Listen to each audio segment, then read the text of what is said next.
Hello Malaysia, hello. Kenapa tak ada siapa nak melabur di Indonesia? Sebab perangai Endon lah. Kenapa tak ada siapa nak melabur? Indonesia ni kan negara pro China, pro komunis. Apple, Amazon, Tesla semua tak nak melabur. Indonesia juga bangsa yang sangat bahaya. Mereka bergaduh. Adakah dalam dunia main bola mati sampai 100 lebih? Itulah negara Indonesia.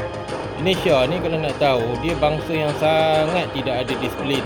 Selain itu, Indonesia juga mempunyai sikap overproud ataupun mencuri jajahan Belanda. Dia tak tahu kewujudan negara Sumatera dan Borneo itu disatukan di dalam Indonesia pada tahun 1945, Perang Dunia Kedua, adalah melalui pencurian. Belanda telah datang dan mereka telah menipu Belanda. Indonesia bersama Belanda juga telah khianat. Inilah bangsa Endon, wanita Endon, majoriti Endon, Kuala Republika mencarut je. Jawa ni majoritinya yang mewujudkan negara Indonesia ni gila. Selain itu, di Indonesia juga orang Indonesia tak mau keluar modal. Yang mengeluarkan modal di negara dan bumi Indonesia ini negara China.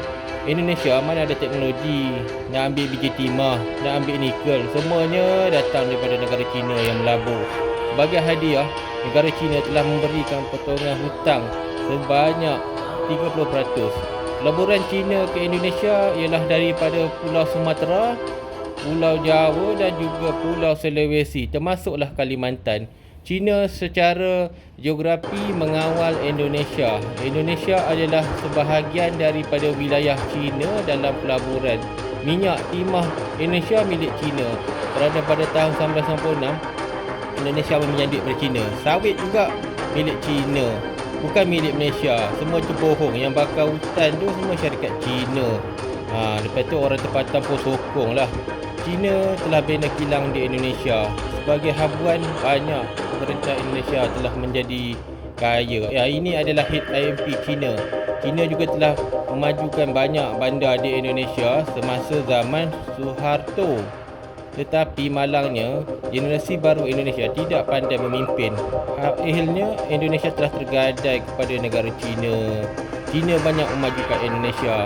Pulau Jawa hanya dapat 20% saham. Itulah cerita Piramli. Ianya berlaku di negara China.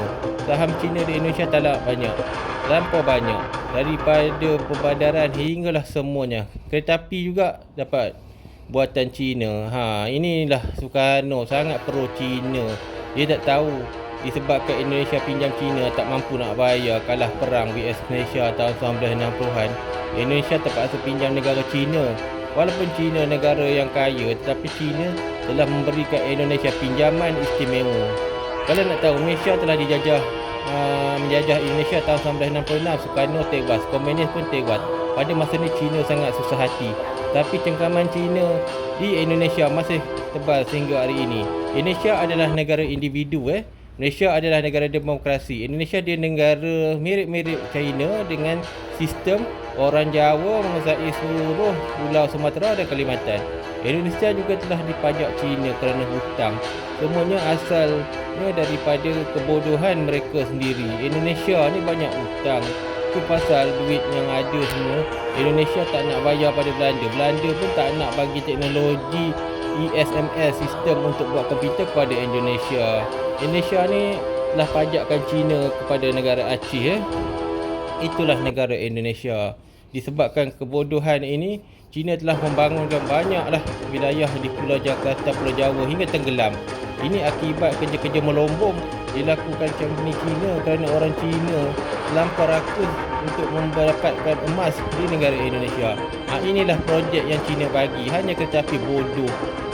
China banyaklah beri sumbangan kepada Indonesia sebagai kereta api, kereta elektrik. Terlampau banyaklah hutang Indonesia tak berbawa je. Sehingga sekarang China adalah pemilik negara Indonesia. Nusantara juga adalah idea negara China dan akan dibangunkan oleh syarikat China. Syarikat Malaysia nak masuk pun banyak sekatan kecuali syarikat China. Inilah kereta api bodoh yang Indonesia boleh hutang dengan China. Kereta api je pun kita buat ETS tak banyak hutang.